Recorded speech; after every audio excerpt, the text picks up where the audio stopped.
y es clarísimo. Trabajas todo el día y para ganar sueldo, para pagar el alquiler, se está bien, algunos años se está bien, sí. Hace 10 años aquí. Pero aquí hay muchas actividades, muchos movimientos, aquí es mucho más fácil también encontrar algo aquí que en otras ciudades de Francia.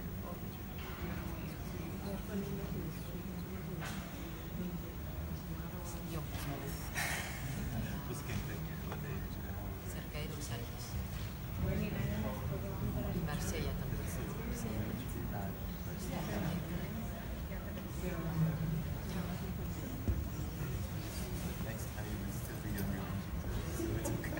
Sí, pero por los centrales sí se consigue, pero que sí depende también. Es que cuando una está viviendo aquí, tiene toda su red aquí, o sea que a mí me parece, no tengo ningún contacto de trabajo, por ejemplo, en Marsella. Vivo aquí desde hace 4 años y todos mis contactos están aquí.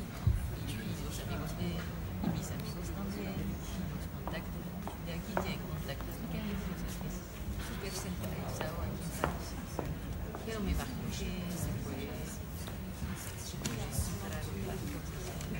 en Marsella, como no he buscado.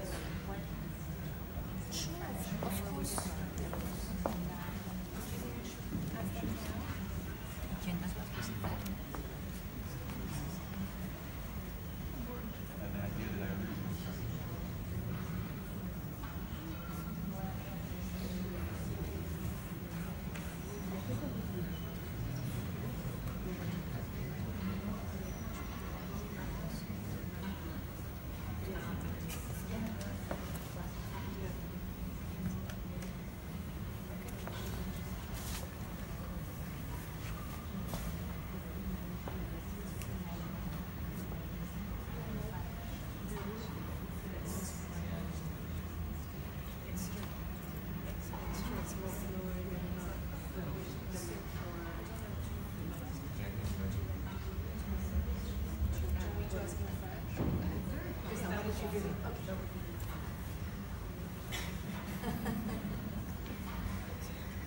Bonsoir à tous. Avant de commencer, je voulais savoir si parmi vous, il y en a qui ne parlent pas l'anglais, qui ne comprennent pas l'anglais, parce que moi je suis la traductrice, mais pour ne pas casser le rythme de la présentation, de la discussion ce soir, si personne n'a besoin de traduction du français vers l'anglais, à ce moment-là, je ne traduirai pas. Donc si certains parmi vous ne parlent pas l'anglais, ne comprennent pas l'anglais, est-ce que vous voulez bien vous dénoncer? Okay, so everyone speaks English. Understands English perfectly. Okay, cool. Thank you very much. All right, thank you so much. Welcome everybody. Thank you for being here tonight for this week, which is devoted to the theme of alternative economies, and for our weekly Thursday talk with artists around creative practices and collective practices. We're very happy tonight to have 2 organizations and collectives from South America.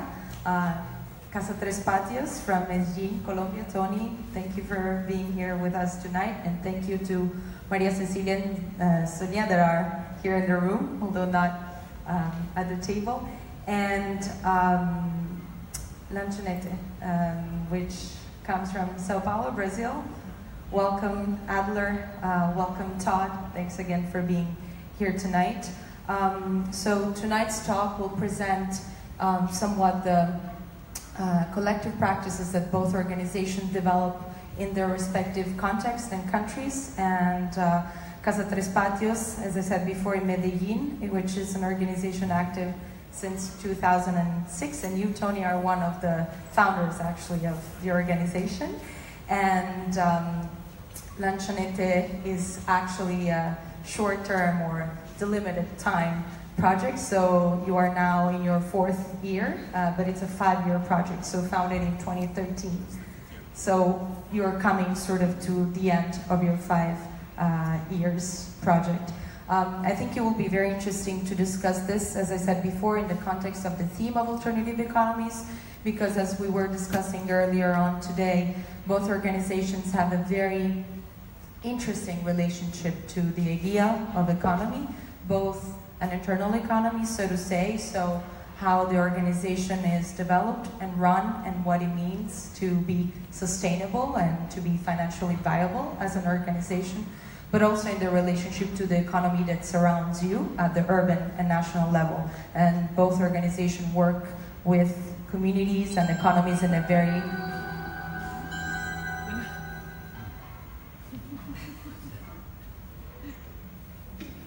Your attention, please.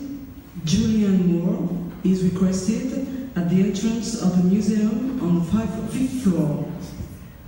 Julianne Moore is requested at the entrance of the museum on the 5th floor. Thank you. That was a very fancy announcement. I apologize for that.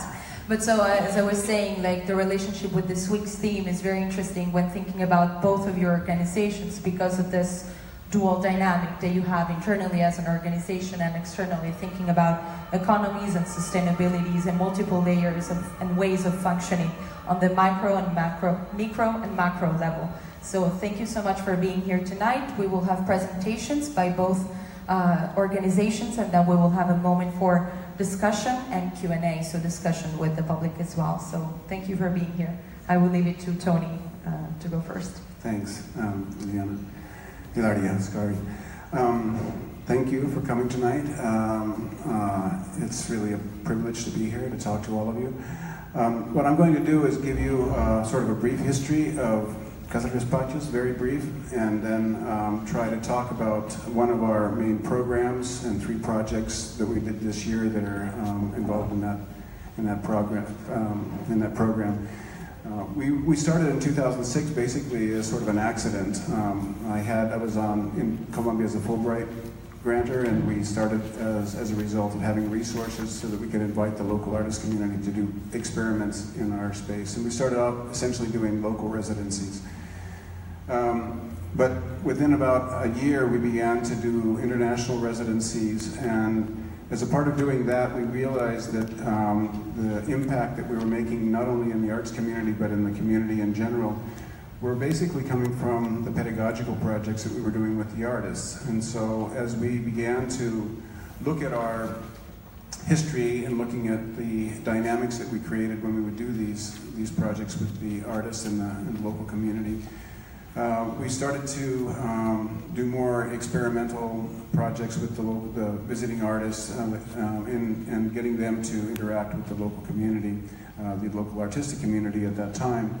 And as a result of those projects that we were doing with the local artists regarding techniques or new ways of doing artistic practice to show the local community what other potentials they had in their own artistic practices, the Secretary of Culture in Medellin approached us to do an experiment with a large citywide project that they had been working on for 4 years previous to that with children and young people in the community.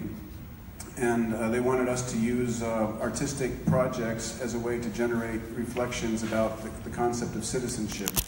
At that point in Medellin, the community was undergoing a traumatic period. You've all heard of the 80s and the 90s in Colombia. But in the 2000s also, there have been several dramatic moments. And at that particular time, because of the power vacuums in the criminal organizations, there was a lot of unrest, and there was a lot of killings of socially oriented rappers and hip-hop artists who had become popular, and these were just like petty jealousies.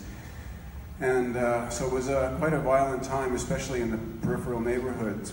And so what the Secretary of Culture wanted to do was to shift the orientation from an artistic or technique-based kind of a practice in this network of visual arts, which is a very big project. We reach between 450 and 1,000 or 1,200 sometimes participants between the ages of 7 and 18 in the community.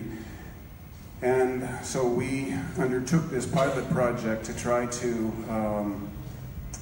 use artistic projects and the idea of artistic projects as a way to create reflection in these participants. And so as a result of doing that, we began to analyze our role as an arts organization also, and we created different programs that would engage the community as well as the artistic community, the community in general as well as the artistic community. And so to summarize, we've essentially developed 3 lines of interest. One is pedagogy, the other one is artistic practice, of course, and the other one is research. And as you see on the screen, this pedagogía, prácticas artísticas, and pensamiento. And pensamiento for us is research. So what we did in the process is to develop different programs, one of which is the one I'm going to talk about tonight, which is the project that's called qu'ils. Qu'ils is an experimental space that we use to invite local artists to do experiments, basically going back to our roots where we asked them to do experiments in the house, in different rooms in the house. But in 2013, we went back and started just opening up one space in the house for the local artists to occupy for a period of 1 month. But in the last couple of years, we've expanded that residency period to 2 months. And now we're not only inviting artists, but we're also inviting academics from the universities and also artists to do research projects or to do stays that are longer than 1 month, and to invite other artists and other academics to the space to work. And so I'm just going to go through, try to go through 3 projects that we did this year to kind of illustrate this.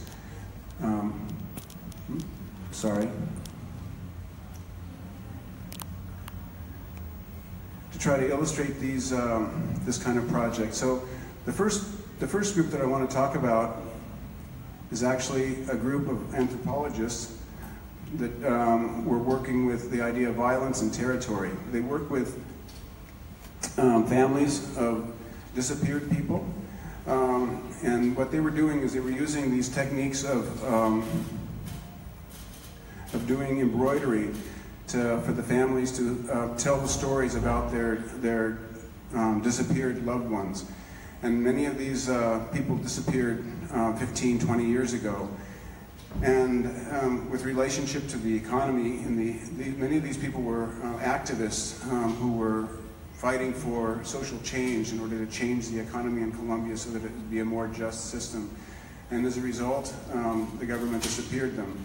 And this is at the same time that the FARC ended up separating themselves and becoming a revolutionary group. And so these groups became revolutionary, and the government started a war against them. But it was all based initially on the desire for social change. And so these families have been trying to find out what has happened to their loved ones since that time. And this group of anthropologists started working with them, doing these embroidery projects as a way to at least find part of the truth, or at least for them to give them the possibility of talking about the truth as they know it, and to show the community what kinds of efforts they've made in order to try to find the truth. We did an exhibition during this period of time where we showed all the files that the family had gathered in the effort to try to find their family member. And what was ironic and interesting about the exhibition is that you saw many, many, many support letters from organizations, NGOs, that were trying to support the government, the family's efforts to petition the government to give them information about their family member. But there was a very obvious absence of any response from the government. So there's no recognition of the government's part in this phenomenon of disappearing people in Colombia. Part of this project was also to take these objects that had been created by the family members and the anthropologists, and to try to make them into a let's say more aesthetic or more exhibitable format. And so they came with these objects in process, and then as a part of the process of working with them, we also helped them to develop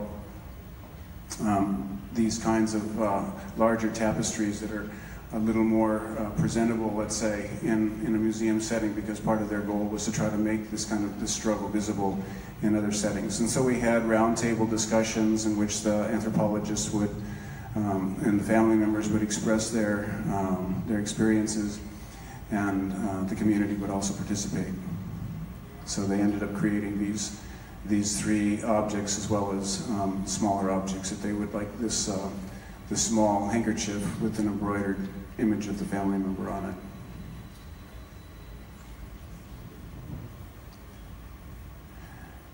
And the next project, let's see, sorry.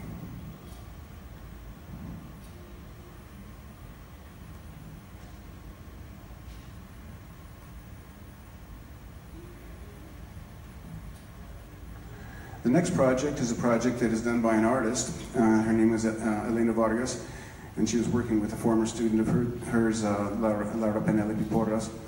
And they started off this project by asking the question about what is the value of a life in Colombia after all of this history of violence? How much is a life worth, and how can we kind of justify that? And what has the government's response been to those kinds of questions? And as a result, the government hasn't really done nobody has done any research, really. I think they did, they worked with an economist and a political scientist, and they really couldn't come up with any reasonable number for the value of a human life, of course, because, how can you place value on that? So what they did is try to do these symbolic interventions in the space. This is the artist, and then they did maps of the country of Colombia using images of since the 1948, which is when the FARC or the revolution really began. And as a part of this process, they invited political scientists and historians to talk to the public in these public talks. And what we typically do in these kinds of residencies, these local residencies, is ask the artists to show their process or share their process with the public 3 times during the course of the residency, so that the public can understand where they started and where they end. Originally, it was in order to try to sort of demystify the artistic process itself. We would invite an artist to do a more, let's say, traditional kind of an experimental process using to create plastic works of art, and the artist would create these experiments, and sometimes it would fail, but they would be there to show the public that artists just don't, the artwork doesn't come out of the artist like opening a tap of water. So in this case, we would have a political scientist and a historian talking to the public about their research.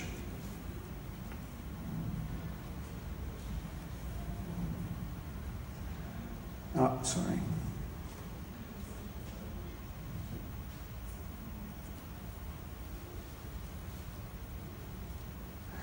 And the final one of these projects that I want to talk about is a project that just finished. And this is a group of students and a professor from the University Nacional in Medellin. And what they're doing is researching the question of urban displacement as a result of civic projects. And in this case, I think maybe people that have done any research about Medellin have probably seen images of these these cable cars, of the teleferias that go up to the peripheral neighborhoods. And those projects have actually created quite a positive impact to a certain extent, but the cost of those projects is the urban displacement, which now is projected to be more than the displacement because of the violence in the city. Before, the urban displacement was as a result of the gang violence and extortion and things like that. But now these urban development projects are the greatest cause of urban displacement in the city. This particular project is a project that is in a neighborhood that's called Picacho, and it's in an area it's called the Dos de Octubre, or the 12th of October. And this is kind of a little illustration that sort of shows the image of these cable cars, which is very cute and sort of romantic. And then the map shows where the stations will be. But in between each of these stations is a big pillar that supports the cables. And as a result of this project alone, there's going to be approximately 660 people displaced in order to build this project. And when you look at the map, here you can sort of begin to see where the cable goes.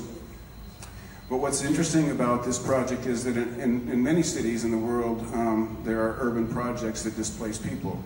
But the question is not so much that aspect of development, but what happens to these people and what kind of measures are put in place in order to accommodate this displacement.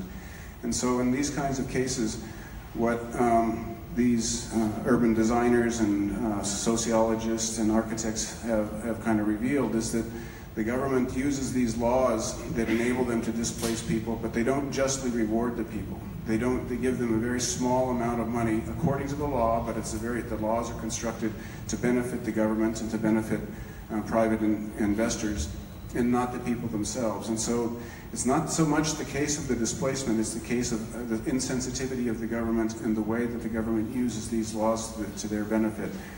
So in the course of doing this project, the architects and the urban designers, plus another young woman who was doing a research residency in Casa Tres Patios, worked with the community, and we did some public presentations about this phenomenon. In order to sort of clear the air, we invited the metro and the city to participate in the dialogues, and of course they didn't come, but nevertheless we invited them to sort of hear their side of the story. So when you look at when you look at the map, you can sort of see where the cable goes, but you can see, for example, in this middle section, there's a big area that's an open field. And there are many of these areas where the metro was supposed to go, or is supposed to go, and is actually going. There's no way to stop it now. But the ironic thing is that you look at the path of the metro, and it could be varied by maybe 10 or 15 or 20 meters in order to avoid displacing families.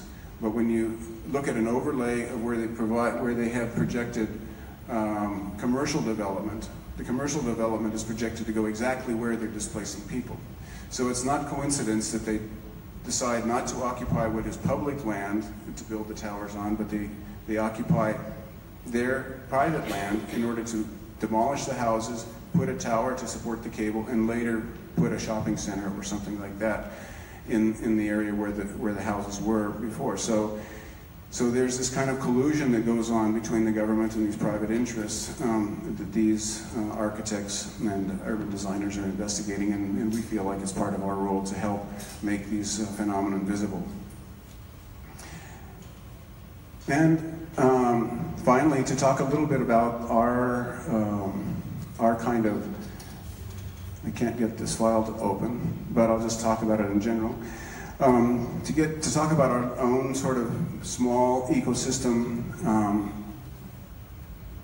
and our way of financing ourselves, we receive funding from the Arts Collaboratory, or from the Deux Foundation, which is part of the Arts Collaboratory.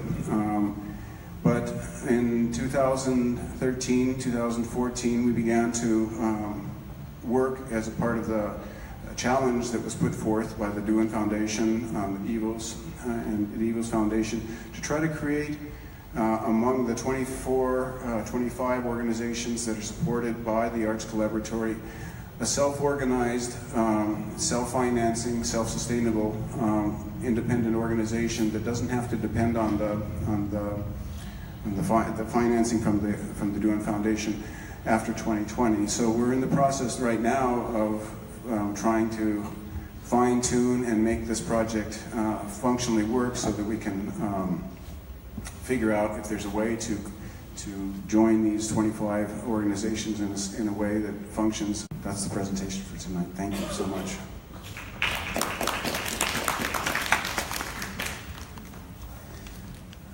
Hi everybody, my name is Todd and this is Adler, and we're going to talk about alternatifs.org, which is in Sao Paulo, but before we do so we're going to show a short film. It's about 4 minutes that is mostly images, so it doesn't really need translation, I hope.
I just had a brainstorm while the film was on, and I'm like, I have to write this down before.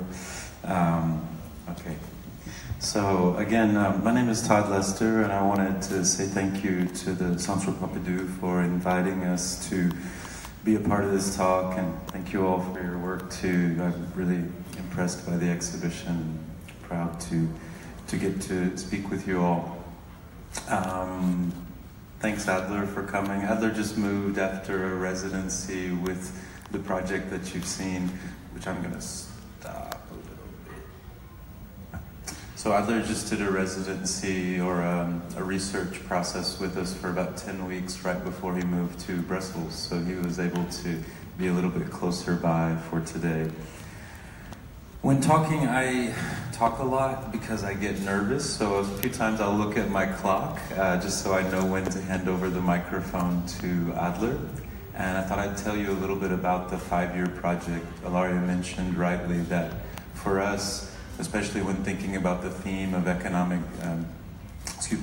alternative economies, it's entwined with my understanding of a durational project. I believe that duration can be tantamount to accountability. I believe that when you tell or ask a community how long you can stay or how long you would be willing to stay, that it becomes a negotiation whereby all people involved have dependable milestones, so that it's not, this is a project that's going to question some of the very same things that we heard about from Medellin, urban change, in an unended process, but one that says that in 5 years we will deliver back to our public what we learned from the process. So let me go to some notes so I don't skip around too much, and then I'll hand over to Adler in just a few minutes. So lanchonnetu.org is a 5-year platform that's focused on the right to the city.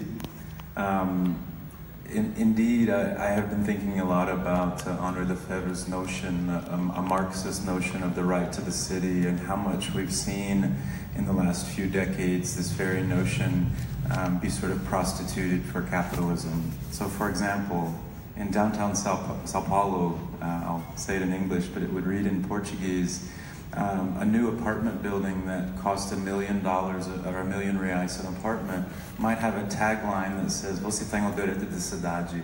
You have the right to the city. You have the right to buy this R$1 million apartment. We all know that in the Marxist tradition that right was not about purchasing power, but it was about what you had the right to be availed by the city that you lived in. I had the great research luck recently to find the last essay written by Lefebvre called Planetary Metamorphosis. It's a 3-page poetic text that he wrote very shortly before he died.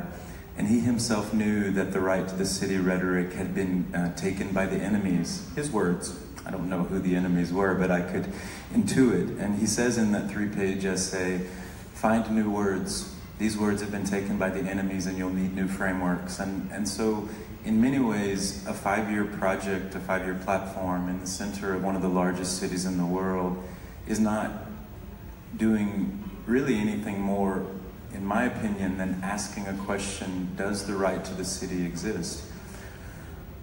We know that the right to the city was a conceptual right. So when the rights regime came around middle of last century, there were specific rights. They now are first, second, and third generation rights. They constitute what some, I guess, technocrats would call the rights regime. But the right to the city has always been a conceptual notion. So again, it never was something more specific than what the person who framed it meant it to be. We operate as a collective. While we're a 5-year platform, operating as a collective works because in as much as a durational project can have an expiration date, I've become sure, and that is because my last project was a 10-year project, I've become sure that a durational project, a firm expiration date, will provide new things thereafter that are unknown, and certainly the project will go on. But it won't go on because I could tell 7 years ago in its conception where it would go after the 5 years. So for me, it's a very liberatory thing and an accountable thing. I think to a community, when your work is within a community, that a duration is an accountability mechanism. I think as an individual artist, for me, it is the ability to breathe, because durational projects often blur into organizational form. Some days you may feel as if you've become a NGO professional, because actually those durational projects, in my experience with Two, become organizations that require NGO or organizational thinking. Given that that's not my aspiration in life, to make an organization that I would lead in perpetuity, let's say, as an artist, I make projects that do expire. They might beget or, as byproduct, leave behind an organization, but it's not one that, in the two examples I could use, that I seek to lead after the duration date. As a researcher, and I'm an artist and researcher, writer, janitor, jack of all trades, I suppose, but I then will write a book and write about the project individually after its collective term. However, all of the members, we number about 40 to date, who have integrally added to the process, some for the whole 5 years, some for a few years, some for a few weeks. Everyone has the right to, in our collectivity, to propose the future of the momentum that we've created. We also happen to own a piece of real estate, which I'm going to talk about a little bit more deeply now. I'll talk for about 3 more minutes, and then I'll hand to Adler to cap it off, just so you know. We also work with a broad array of individual artists, collectives, social movements, and organizations around Sao Paulo. And this is what I would say actually comprise the overall platform. So while some folks really do sort of affiliate to it as a member almost, or like associated with it in that way, we hang out at the lanchonete and drink beers. So membership is a pretty high bar, so you can get under easily.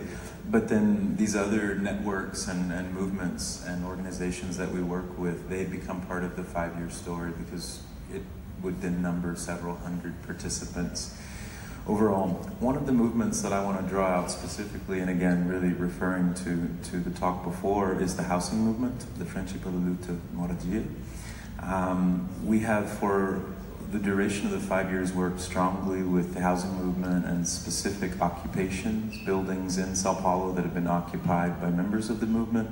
This is a many decades old movement. It's big enough now that it has its own system and bureaucracy and splintered movements, etc. But an occupation is a building that a group of people typically take over at night and barricade themselves in, outwaiting a statute of limitations by which the police can remove them. They gain tenant rights, and then they're able to stay. The reason something like this is so important in a country like Brazil, which also has a very large landless movement, There was a statistical survey recently showing 400,000 livable units in Sao Paulo alone that were unoccupied. Again, 25 million person blurring city-state, state-city, but 400,000, more than enough to host the homeless population of the city for sure. But then you see how these political movements of bodies in buildings that aren't owned or rented are really a political protest to the powers who make the policies that allow the landed gentry, if you will, to hold on to 400,000 pieces of empty property in such a city. What we see is that the labor force in this sort of gentrification, urban center becoming hot property again for developers after 25 years of a very strong danger narrative. It's dangerous to be in the center.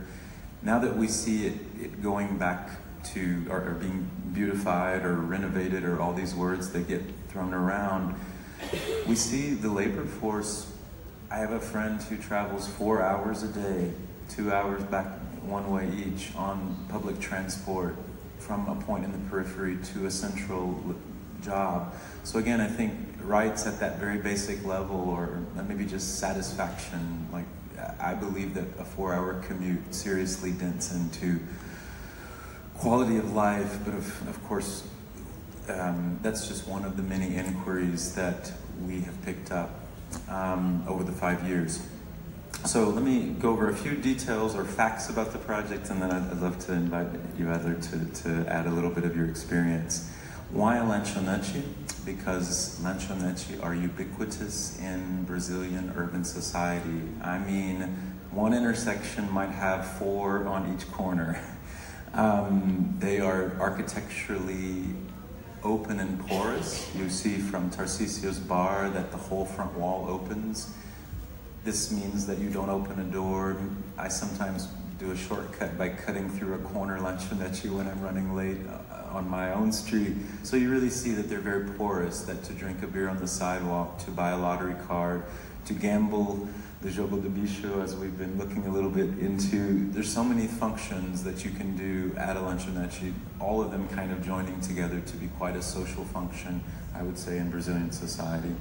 The line, let's have a beer at the lanchonete, is a pretty common way to deal with happy times, or when you need to talk to someone about a problem. It's a pretty common refrain to head to the lanchonete.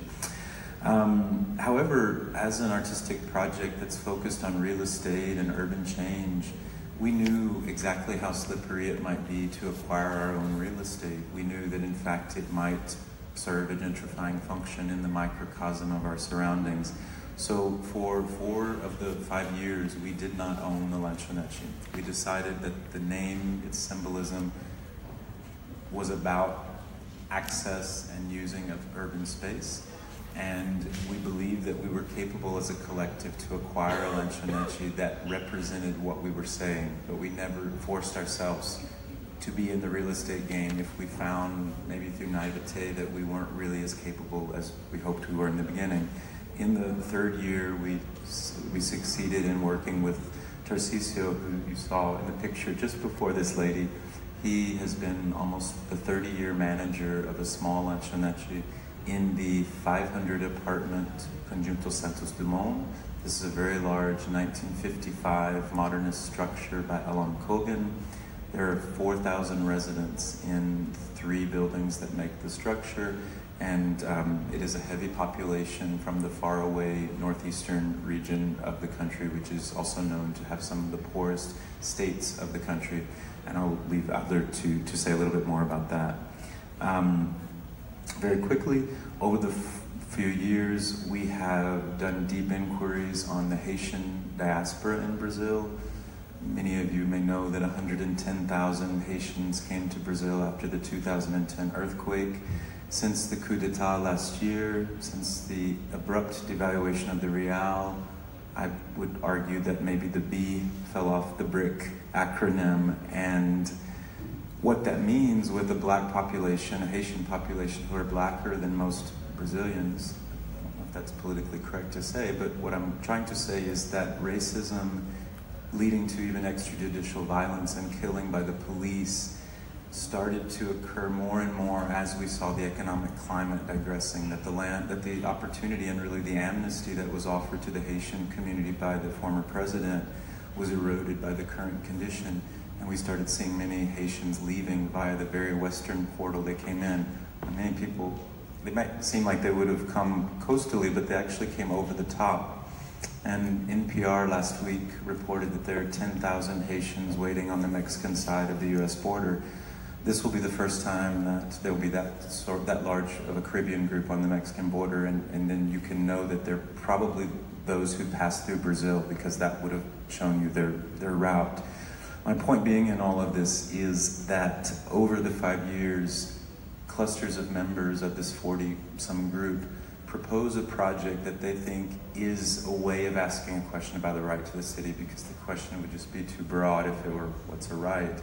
So we've taken disability rights, ability rights, queerness and urbanity, an episode on looking at the Haitian population, and then this year we're looking specifically at the internal migration and the northeastern community that lives in the buildings above the lanchonete.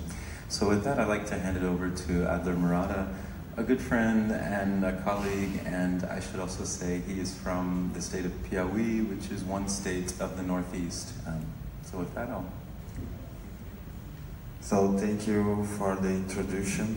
Maybe tonight the first so thank you for the opportunity to explain my works. So maybe I should start talking about my experience with first residency in the context of Paris. So Paris is the name of the street. Paris, yes. So the Paris, when I arrived in Paris,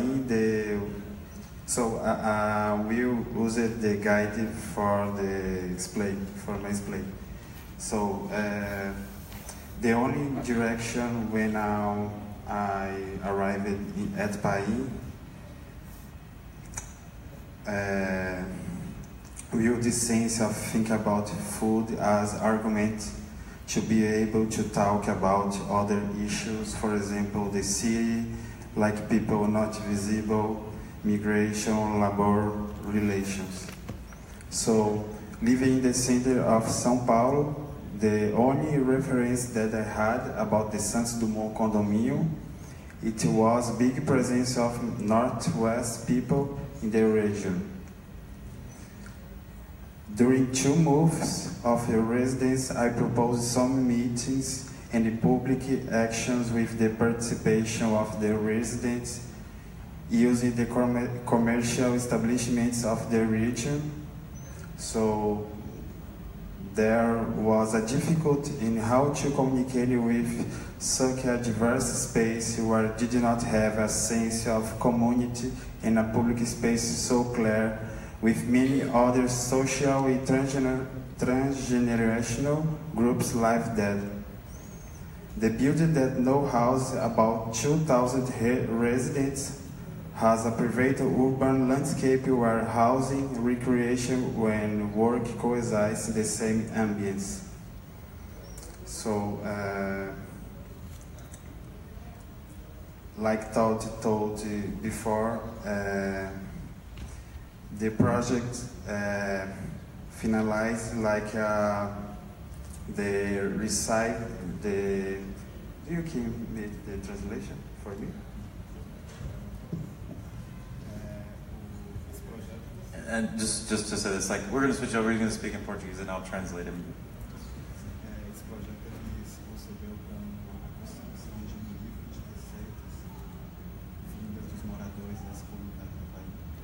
So what he's saying is, and I'll back up just a little bit. So Adler's residency was 10 weeks, and I'm going to annotate a little bit to add some juice here. We've run residencies for the last 5 years on the themes I mentioned to you. So when we worked on Haiti, we hosted a Haitian photojournalist from Port-au-Prince for 10 weeks to come and look at the situation of Haitians last year and then to make a photo essay on it. However,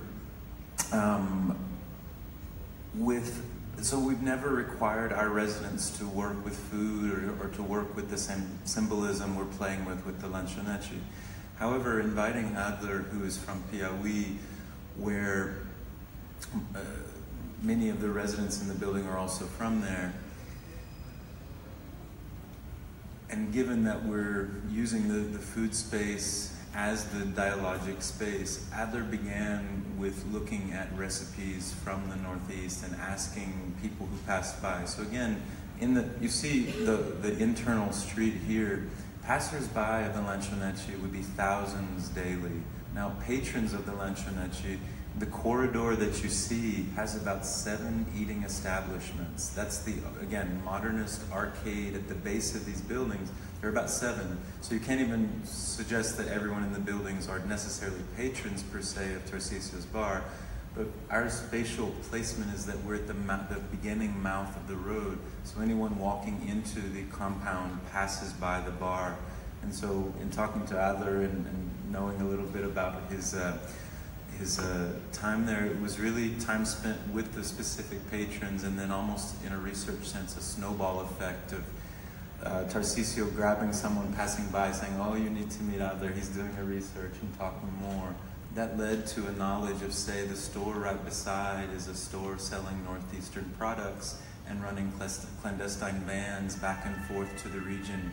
It takes 3 days to drive to Piauí from Sao Paulo, but it's the very mechanism that the products come back into the store. So one thing that Adler chose to do, I'm going deeper on what you were saying, is to use food and to use the making of some of these Northeastern dishes after doing a survey of the actual recipes from men and women in the community and making what is called a cordel. Cordel is a specific type of literature that you find in the north of Brazil. It's usually made by 3 artists. One is the oral, griot, poet, singer, usually men. The other is the writer who writes it down. And then the third is the xenographer who does the wood cutting for the stamp. What Adler did was mixed it up a little gender-wise, a little heavy with recipes. So we were asking more women than men to contribute, but we also.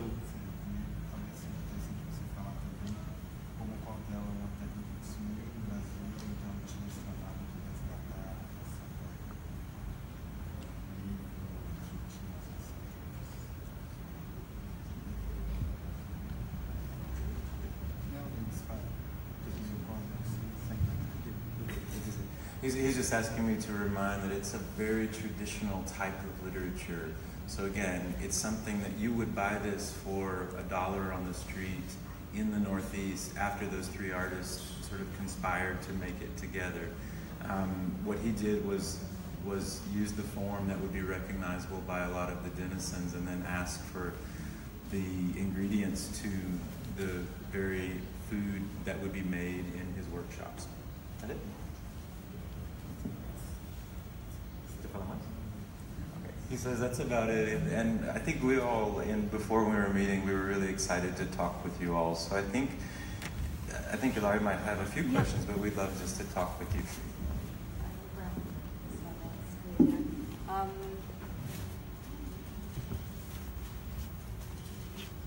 Work? Can you hear me? Yes, now you can. I think that, yes, we had quite an interesting conversation earlier on today, thinking about, again, the context of the week and the kind of conversations that we started having in the exhibition space yesterday with Felwine Sarr's keynote presentation about alternative economies and how other regions in the world, he was specifically bringing the example of Africa, could provide other perspectives, other formats that kind of defy this market-based economy and the creation of value according to the market-based economy. And so we were talking yesterday about how Africa, but also South America, could provide alternative ways. And I think that what we were discussing earlier on today is somehow strictly related to what Felwine was discussing yesterday publicly on how in Africa there are alternative systems that are based on the idea of relationships, so human interaction, and how not all interactions are necessarily transactions, and how not all transactions are necessarily synchronic. They have a diachronical aspect to it that kind of, again, creates value and ultimately creates a circle of trust. And based on that, the exchange, which could be a material exchange, it could be an exchange of knowledge, it could be an exchange of goods or services, somehow happens. And it has a degree of sustainability because it's circular. So it's cyclical, it's not a Darwinist progression, that is instead kind of the idea behind market-based sort of economies. And so one of the questions that I wanted to ask, and I think it would be very interesting to hear your responses, but also to kind of put in conversation the two realities, the two projects that you've been developing and that you've been describing tonight, is really that, like, within the framework, thinking about alternative economies, the kind of context in which Casa Tres Patios operates, Lanchonete operates, but also the kind of economy, internal economies that you create through your research projects and through the implementation of those projects, how this somehow you see it relating to this idea of an alternative solution that is based, at least it seems to me, pretty much based on this element of the human relationship, the building of trust, and kind of an economy that is not simply conceived, again, as a monetary transaction. So you depart from the Lanchonete, but there is much more to that, and same for the projects and the research that you've been developing. And I'm thinking, for instance, about the relationship within the urban space, on how the communities that you serve in Medellin also relate to the peace process that we were discussing earlier on. And so if you could talk both a little bit about this aspect. I'll go first really quickly, just because I forgot something I wanted to say that relates. But also, I wasn't here last night, unfortunately. I wish I had heard Felwyn's talk. Something when we were talking today and just now that I'm reminded of is that right after 9/11, when most of the formal banking and financial systems weren't working, it was indeed the Senegalese money transfer, the informal Senegalese money transfer system that was reported to be used by many other groups for money transfer during the week following 9/11. So I've always, you activated that memory for me, Larry. So I'm sad that I wasn't here for last night's talk. I wanted to, before handing it over, I wanted to mention 3 levels that I started thinking about whenever I got the theme of alternative economies. Because I think I just told you a lot about the project, but now let me tell you where that theme took me when I was planning for today. 3 levels. One level is the super micro for me as a project maker or a member of a project, and that is, in this moment of social art projects, I have asked myself from the very beginning, and we ask ourselves as a collective, what is our responsibility for the divestiture or the taking down of a long-term project that has been embedded in a community? So I would like to answer that question later. It's still a question I'm thinking, but we will take the next 2 years and we will begin a process of working with the 30-year manager, Tarcisio, who's going to buy the bar from the collective. When we bought it from its owner, it was too expensive for the bar owner to afford at the time, he told us, and so he agreed that we should buy it. We told him about the cultural project. Now that we're coming out of the project, we're thinking about what the responsibility is and how perverse it was that we, a group of artists and urban doers, thinkers, were able to buy something that in fact he's the one that has the deepest investment in. Secondly, I'm thinking a lot about how you get, a lot of times these buildings are called in vertical favela, which is not accurate. It's a building, not a community, but it's called many other pejorative words because it's being flanked by 9 new upper middle class rental high rises. So it's really starting to mean that the children of people from the community can't afford the rents when they start to move out of the home. They're having to move further and further away. So I'm starting to ask myself, what does that mean? And then at a bigger level, why are Northeasterners there? And it, of course, has to do with something that Adler's very eloquent in speaking about. The Northeast went through, the extermination of its indigenous communities, slavery, went through a lot of economic and social traumas that led let me think how to say this eloquently. It led, and I've just edited an article that Adler wrote, so I'm actually quoting him. It led the Northeast to be considered a problem. It led for it to be seen as a space where work wasn't, that you had to leave to go to the Southeast, to the industrializing big city. And so I'm thinking about how the poorest region of a country often sends people to the rich cities in the same country, and how that is also a part of the economy that we're thinking about as we think about its reputation as a building, again, called a vertical favela, called other sort of nasty names by its new neighbors. We just found out that the building next to it only allows buyers of the apartment to negotiate the price on the side facing our building. The other ones, they feel like the market will support the price not being negotiated, but that if they have a client who can't pay quite the 440,000 reais that these small kitchenettes cost, that they can negotiate and they would put them on the side of our building, which is another perversity. And lastly, I'd just like to say that we think a lot about the very neoliberal system that I might argue has created the social practice moment that I make art in, and I believe that it's also important to remember where some of these rhetorical devices came from. I believe that the 2007 to 2009 period, the subprime mortgage crisis that affected the pan-Western area, if you're talking about mortgages, but it's a sub-industry of the credit market, which affects the world. And we actually talk a lot about how that very moment created this sort of social turn in cultural funding, and we ask ourselves, will the money that we can go out and ask philanthropies and cultural institutions to support us with, will it be the type of money that will allow us to do a maneuver like reselling the lanchonete back to the manager? So we're asking a lot of questions right now about economies. Thanks, Todd.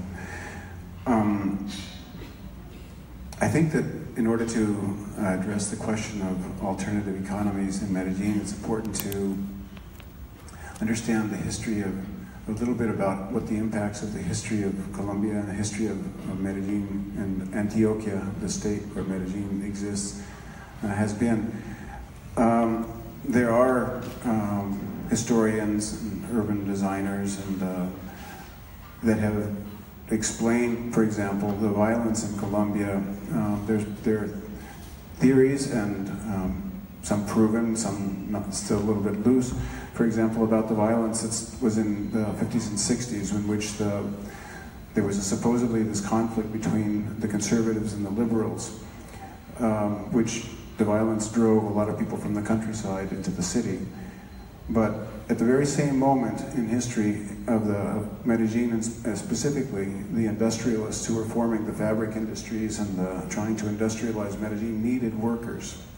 And so there is very strong belief that this violence in the countryside was orchestrated by the industrialists and the politicians in order to provide workers to the city. And so with that kind of a history, and then of course the parallel history of the violence in the country, it's created a situation in which the idea of solidarity is exists in very specific contexts, and the solidarity that's necessary in order to sustain local initiatives is localized because of the history, of the psychological history, or the psychological effects of the history with respect to the idea of confident trust. And so when people move from the countryside, like in many places in Latin America, the necessity just to survive creates a resourcefulness that creates these economies, that creates these trusts. There's also, of course, parallel to that, the whole tradition of the indigenous economies that exist or have traditionally existed with respect to this community support. But those, of course, have been eliminated to a great extent by the colonization and the neoliberal appropriation of lands of the indigenous people. So I would say that the alternative economies that exist in Medellin are a response to the actions of the state and a response to the lack of intervention of the state. In fact, in Medellin, it's quite interesting because one of the people that participate in this research group on the University of Nacional, she occasionally, when we have visitors, she will do a tour and we'll go to one of the little hills in the city. And from that hill, you can see one of the main streets that runs east and west. And you see these big blocks, these big 100 by 100 meter blocks. And on the north side, you see this sort of more rabbit warren kind of development. And the way she explained that to us was that up until the 60s, the public service company would extend the utilities to that street. But then they believed that the people on the other side of the street had no money to pay for the utilities, and so they wouldn't extend the infrastructure. But at that particular time, there was a law that was called concordant, that basically was a compromise, or was a commitment between the church and the state. If the church put a school on a piece of property, then the state had the obligation to run a utility line to that piece of property, the main trunk line. And so these big landowners would dedicate one lot at the extreme end of their property so that the church would build a school and that they would extend the utilities. And then that utility company would say to the neighborhoods, to the people that were trying to occupy the space, if you people put in the infrastructure, we'll provide you with the water and the gas and the electricity. And so what that did in terms of solidarity within the community was force the community to work together to put in an infrastructure that was up to the standards of the state.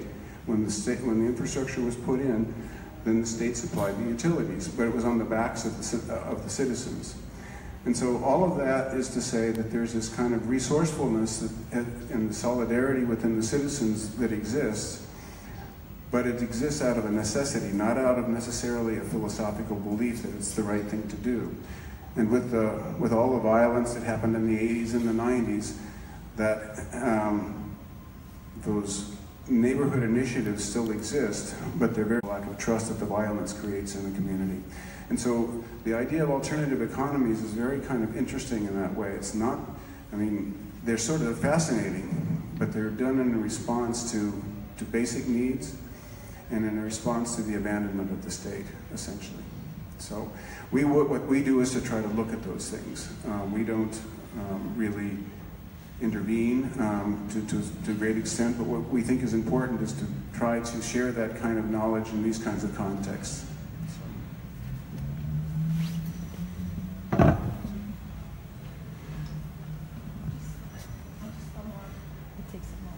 just follow up with a question about your current thematic focus of new relationships or alternative relationships to capital. I think it might be interesting in this context. Also, we had a very brief discussion last night about the difference between strategies that in some way are a détournement or have a parasitic relationship with a mainstream capitalist economy, and whether that can lead to change. So very briefly again, Casa Tres Patios had this thematic focus on alternative relationships to capital. I think it would be interesting to talk about that, and we were talking about the difference between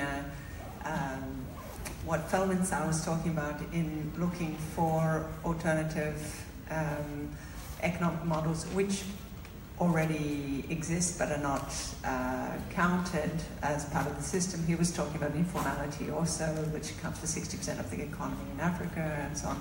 And he was talking about other very different and long-standing systems that could present alternatives to capital.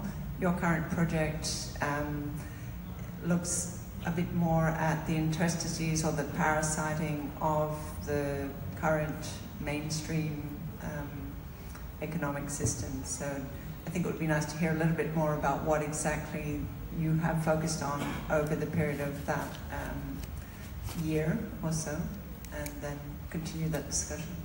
Okay. Yeah, I guess the curatorial thing, if you want to put it that way, has been new relationships with capital, and this year we looked at the city and ways in which the city or groups in the city have responded to the economic situations in the city. And what we were talking about, a little bit about what we were talking about last night, is when we look at like these traditional systems that exist within indigenous communities, we still see that in many cases the indigenous communities are very idealistic about implementing their collective economies. But when you really talk to them and you start to question them about the realities that they encounter, is that they admit that really they have become addicted to the same kind of consumerism that most of us are addicted to in one way or another.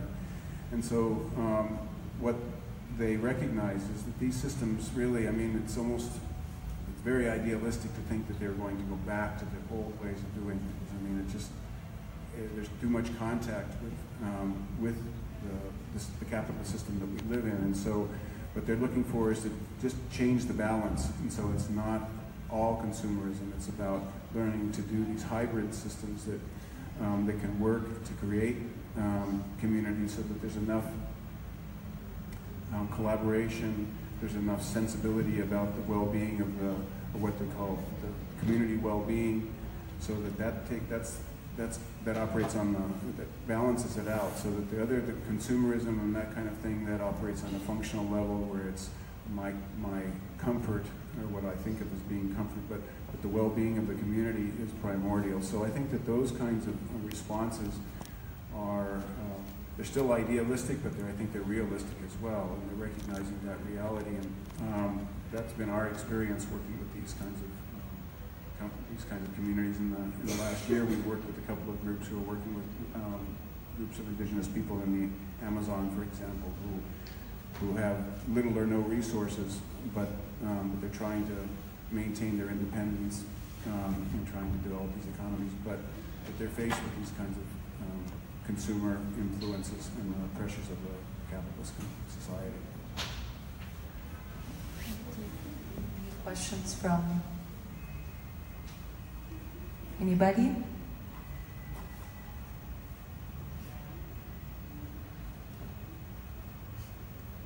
No? We can tell jokes. No, I actually had another question relating to the idea of sustainability, which you both kind of tackled already, but was also another integral part of Baldwin's presentation yesterday. So thinking about what it means, sustainability, and I think, Todd, you touched upon an interesting element as well, which is that of the relationship between social practice and sort of this new post-2007 kind of wave of capital and interest in this. So I had more like a question about the sustainability of the project. You tackled that theme, but also Tony, for Casa Tres Patios, we were talking more about the arts collaboratory project and what kind of trajectory the project has in terms of artist-run organizations or artist-based practices, and what kind of network this has created, but also what are the challenges of developing a practice that is sustainable beyond sort of the initial phase of funding, and how that relates to the operations of Casa Tres Patios and the way in which you operate within the larger economic system in Medellin. And I guess a similar question for the context of Sao Paulo and Brazil. So I don't know which one of the two.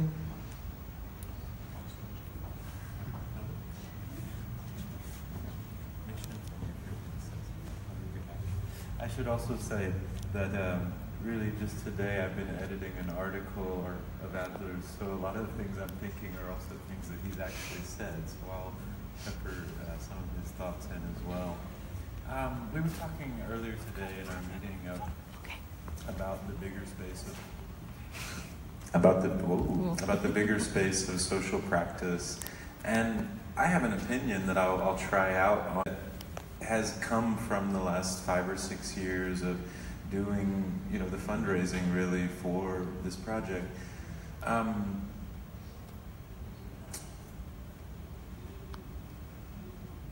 My analysis again of the subprime crisis, which was 2007 to 2009, is that it majorly changed the way philanthropy worked, because big philanthropies have endowments and they spend the interest, but those investments are large. I have a friend who works for a mid-sized foundation in the US, and she told me that 100 million was their loss, and so that's small to mid-sized. So you can imagine that some of the bigger foundations in the world were affected deeply by that crisis.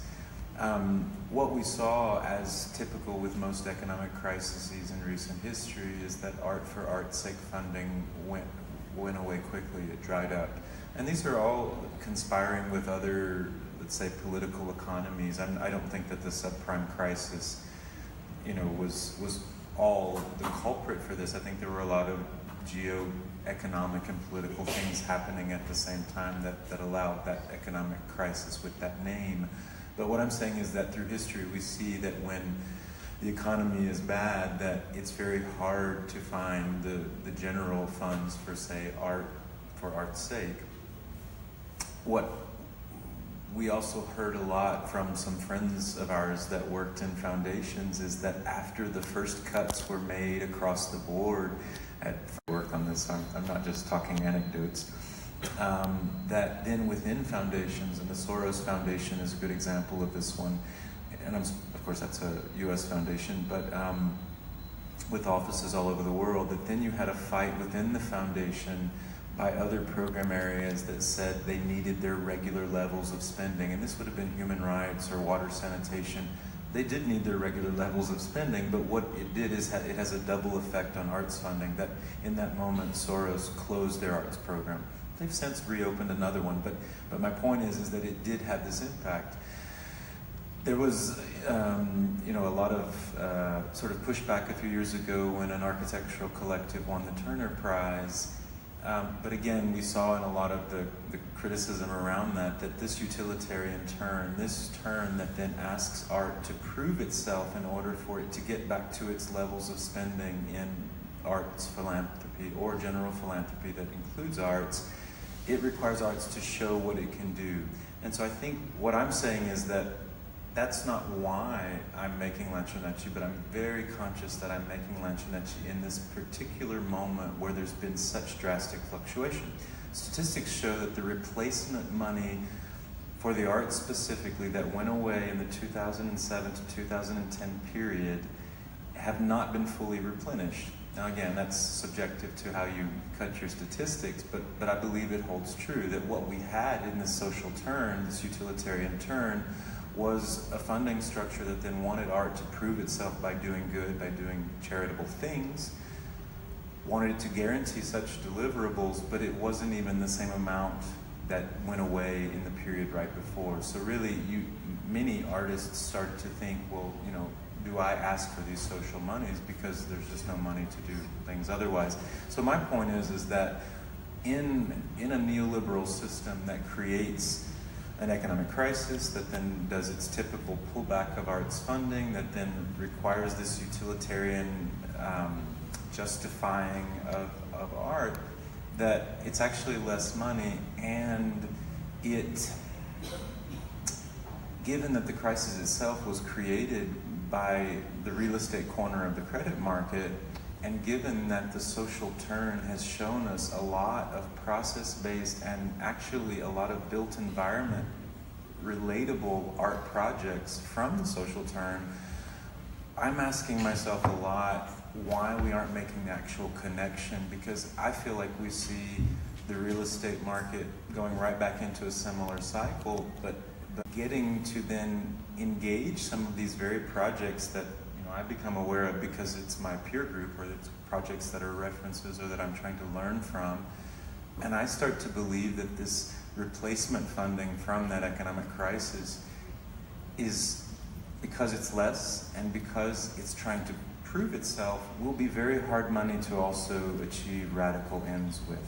So by which I mean radical ends, we believe that our project should have the energy, momentum, power to create a channel for Tarcisio to option the bar, but I don't see that social practice philanthropy system is where we're going to find the largest to actually effectuate that.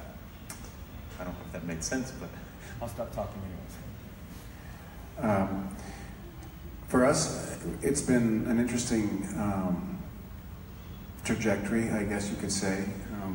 We came to doing projects related to social innovation, let's say, or to use the buzzword of the day. But it was as a logical progression of what we had been doing and where we found ourselves in our context. So, but with respect to your question about the Arts Collaboratory and Todd's reflection about the crisis 2007 to 2010, that was basically when we began to receive funding from the Arts Collaboratory. It was prior to that, and when that crisis hit, the Arts Collaboratory found itself being abandoned by two of the original founding partners, the Mondrian Foundation and the Eagles Foundation, as a result of government cuts in cultural funding. And so they came up with the idea of trying to ask the organizations themselves to try to create an entity to be able to fund themselves. That has not been an easy process. I mean, Farid has been involved in the process, and actually Ruan Rupa is one of the organizations, probably one of the only organizations that's really developed this kind of alternative way of developing its own funding structure by using and adapting to basically commercial mechanisms, which I think is really admirable, and I think that Farid could talk more about that. But the Arts Collaboratory itself, with the 24 different organizations, is an organization in which it's difficult because of philosophical, conceptual differences to try to, it's like the saying goes, trying to herd cats, because we're all coming from these different positions, and I think there's a reluctancy to try to address very practical issues in terms of funding this, because it becomes a multinational organization when you have these 24 groups in Africa, Asia, Latin America, and in the Middle East. And so it's a huge challenge, especially for people who are not accustomed to doing this kind of bureaucratic structuring. And so it's a huge issue with respect to the potential that it has lots of potential, because it make a big impact in the world. So how to make that visible and getting people to buy into making it visible, I think is part of the challenge, just from a philosophical. And basically everybody has their own workloads in their own organizations to try to find time on top of that to develop an organization has been very difficult, and we're struggling with that right now. Within the Arts Collaboratory, we're trying to develop these meetings to try to brainstorm ways to find out why some of these mechanisms aren't working, try to give people more motivation to making them work. But it's not an easy process, and it reminds me of a comment that I heard from Michel Ballens, with the Commons. He's a Belgian researcher that works on the concept of commons, and he did a big project in Ecuador a few years ago. And he came to Medellin, and talking to him, people were talking about this whole idea of the commons and bien común, and the idea of how do you create these kinds of movements.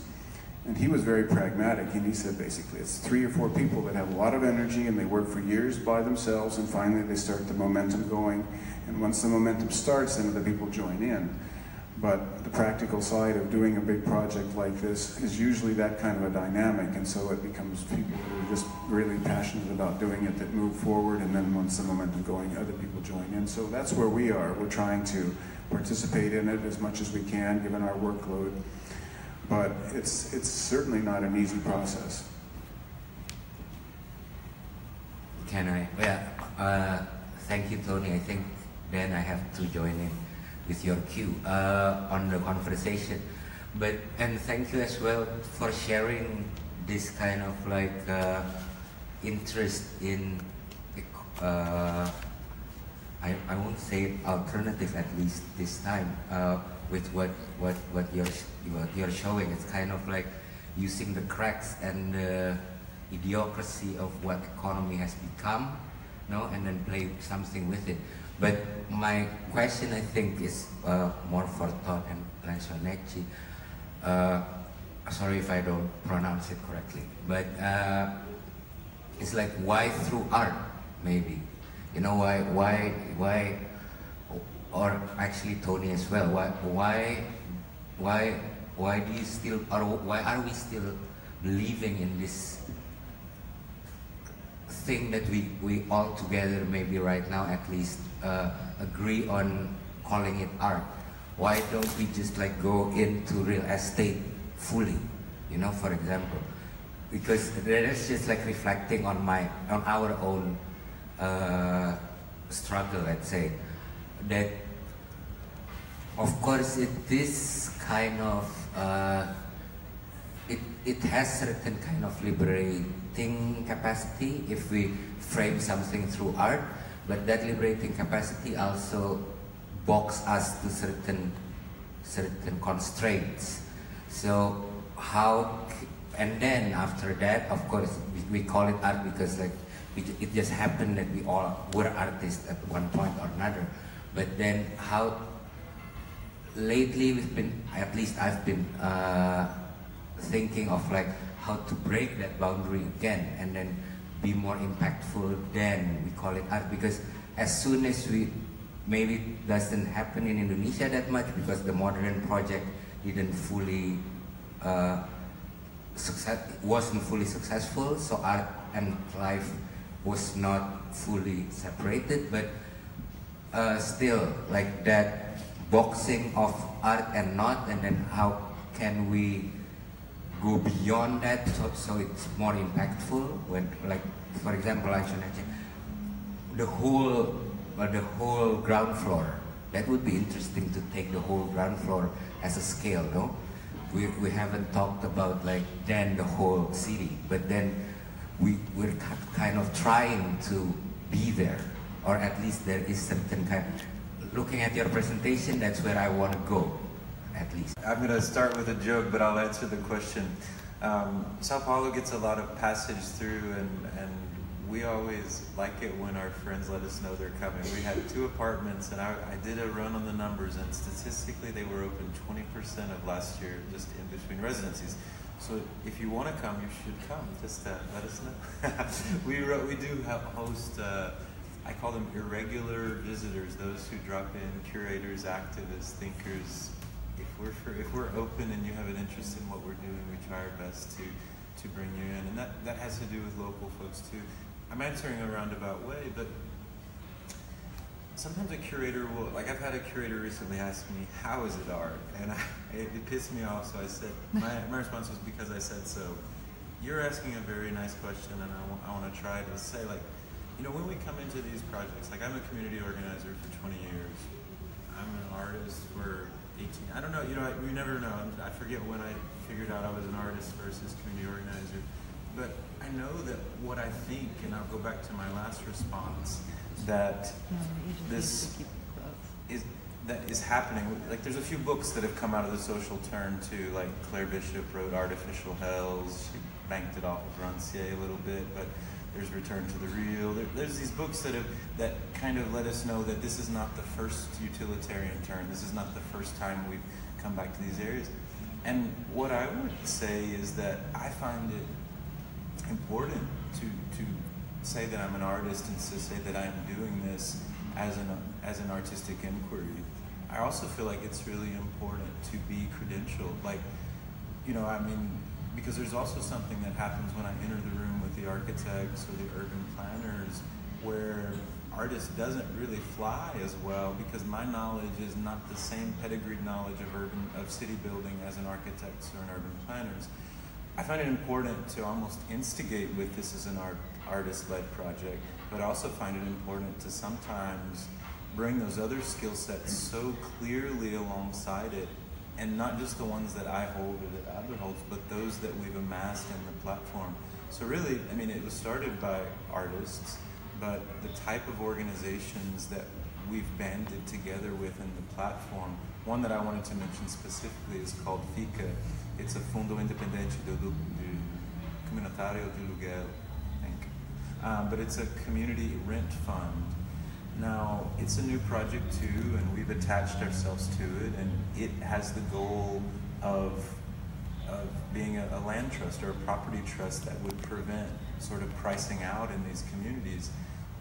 In the process of figuring out how to do this, and I'll finish with this, 45 years ago in the 1970-something Sao Paulo Bienal, the collective Tres made a project that did not escape the Bienal Pavilion. It was called Lanchonarchi. And a German curator, Toby Meyer, did the very good solid. When I started work on this project, he was like, you have to talk to these folks. They tried something like that 40 years ago. And I have, and it's been a really important process because what I would argue is that it's not good enough to do an exhibition of a lanchonarchi inside of that pavilion that actually, even at point of failure, I believe that what we have to be doing, because what I'm really asking about are these questions like, you know, yes, they're gentrification questions, but they're also where does culture exist? Like how does this strong, thousands people strong Northeastern culture that exists in almost a bubble in the center of the city in a world famous building, how does it get relegated to vertical favela, to tremi? How does it get to be so stigmatized when it's frankly, and I mean, I'm not just trying to go to Adler, I mean, you walk in the street and it blows you away, the culture. I start to ask myself, like, and what I'm saying is, I don't think that I could take it on as another vocational term. I think it had to be me as artist, but I think your point is really true, that we sometimes become really good real estate thinkers as artists, and it's also important to assert those skill sets too, because they will assert themselves on us if we don't. But I'm going semantic now, but I just think that it's important to, I think artists create systems. I'll go a little bit further. The social turn is rhetoric. I mean, we know that just as you said, these are things that many artists have done throughout time. I also work with a lot of artists. I'm in my 40s, I'm an administrator. I see artists that have ideas that need air, that they need to be heard. And so I really think that one of the changes in this shitstorm of a world that we live in right now could be that these ideas need more air.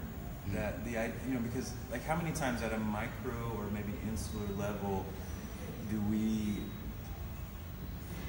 see an artist thinking and making, not knowing where it's going, but dealing with this bigger societal to come up with a solution that will never achieve scale because there's some sort of, I don't know, lowercase a that goes in front of artists sometimes when they enter a room with the architects and the urban planners and the policymakers. So again, it's a bit of a provocation that probably I wouldn't have been brave enough to do in my 30s and 20s. But now I think it's something that had to be that way.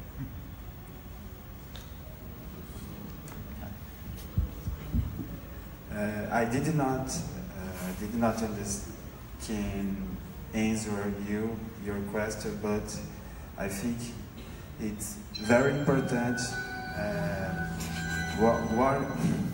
What your responsibility with the... Mesdames et messieurs, il est bientôt 21h, le musée va fermer. Nous vous prions de bien vouloir regagner la sortie. Nous vous remercions de votre visite et espérons avoir le plaisir de vous accueillir à nouveau très prochainement.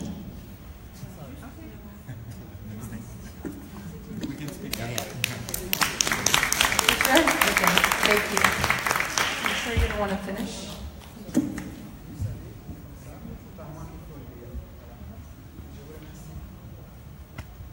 Je pense que je peux parler français. Okay? Do you speak French? No. No? So... Can we continue? No. You need to go. Did you want to? No, I was wondering. So yes, we have to wrap it up. So thank you so much for being with us tonight. Mari.